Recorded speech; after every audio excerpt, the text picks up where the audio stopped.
পৃথিবীতে ডায়াবেটিস এখন মহামারীর রূপে দেখা দিয়েছে। এই বিস্তারের প্রধান কারণ হলো আমাদের জীবনযাপন পদ্ধতির পরিবর্তন।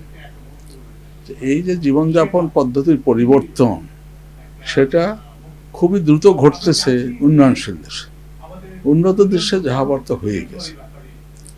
কাজেই এই জীবনযাপন পদ্ধতির যে ক্ষতিকর দিকটা, সেটাকে যদি আমরা বদলাতে পারি, তাহলে এই হওয়াটাও বহুলাংশে বদলাতে পারে। তো সেটা কি? সেটা হলো যে মানুষ মুটিয়ে যাচ্ছে, কারণ কায়িক পরিশ্রম কমে যাচ্ছে।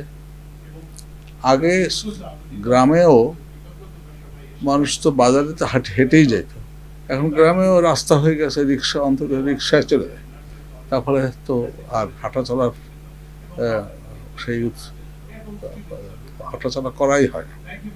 শুধু তাই নয়, শহরে তো হাঁটার জায়গাই নেই, একদম স্কুল কলেজে খেলার মাঠ নাই। তাছাড়াও খাদ্যদ্রব্য সহজলভ্য হয়ে গেছে, তারপরে মানুষ সহজে মুটিয়ে যাচ্ছে। তো আমরা যদি সেই মোটা হওয়াটা প্রতিরোধ করতে পারি, তাহলে টাইপ 2 ডায়াবেটিস, যেটা শতকরা ডায়াবেটিসের 95%-এরও বেশি বাংলাদেশে, সেটা বহুলাংশে আমরা প্রতিরোধ করতে পারব। দ্বিতীয় কথাটি হলো, সব চেষ্টা করলেও কিছু লোকের ডায়াবেটিস হবে। সেটা হলো তাদের যদি বংশগত প্রভাবটা খুব বেশি থাকে, জেনেটিক প্রভাবটা বেশি থাকে, হলেও সে যদি শুরুর থেকেই ডায়াবেটিসটাকে কন্ট্রোল করে এবং কন্ট্রোলটা ভালো করে জেনে নেয়, তাহলে সে সুস্থ স্বাভাবিক জীবনযাপন করতে পারবে। এবং এই প্রসঙ্গে আমি বিশেষভাবে উল্লেখ করছি যে ডায়াবেটিস প্রধানত দুই রকম।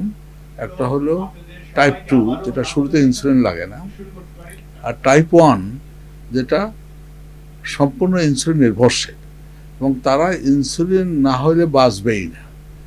তো তাদেরও যদি শুরুর থেকেই শিক্ষিত করে তোলা যায় এবং সে ইনসুলিন নিয়ে কিভাবে ডায়াবেটিস কন্ট্রোল রাখতে পারে শিখে নেয় এবং করে, তাহলে সে সুস্থ স্বাভাবিক জীবনযাপন করতে পারবে, সমস্ত জটিলতা সে পরিহার করতে পারবে। পরিকল্পনা তো আছেই। সেই পরিকল্পনা ডায়াবেটিক সেবাটাকে সহজলভ্য করা, বিস্তৃত করা, তাই তো। যেমন ডায়াবেটিস সমিতি তো খালি বারডামের মধ্যেই তো সীমাবদ্ধ নয়, তো আমাদের প্রত্যেক জেলায়, অনেক উপজেলায়ও আলাদা সমিতি আছে, সেখানে ডায়াবেটিস সেবা পাওয়া যায়।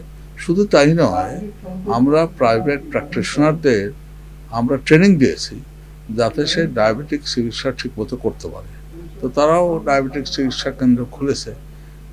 সুতরাং আমরা চেষ্টা করছি সতত হাতের কাছেই চিকিৎসা হয় এবং ডায়াবেটিক রোগীরা যাতে সেবাটা নিজেই অর্গানাইজ করতে পারে, নিজেরটা নিজেই করতে পারে।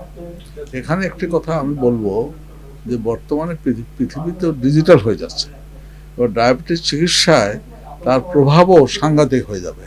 তো আমরা ডিজিটাল কেয়ারে ডায়াবেটিস সেবায় একেবারে দেশের প্রত্যন্ত অঞ্চলে পৌঁছাবার চেষ্টা করছি। অচিরেই তার ফলটা দেখতে পাবেন।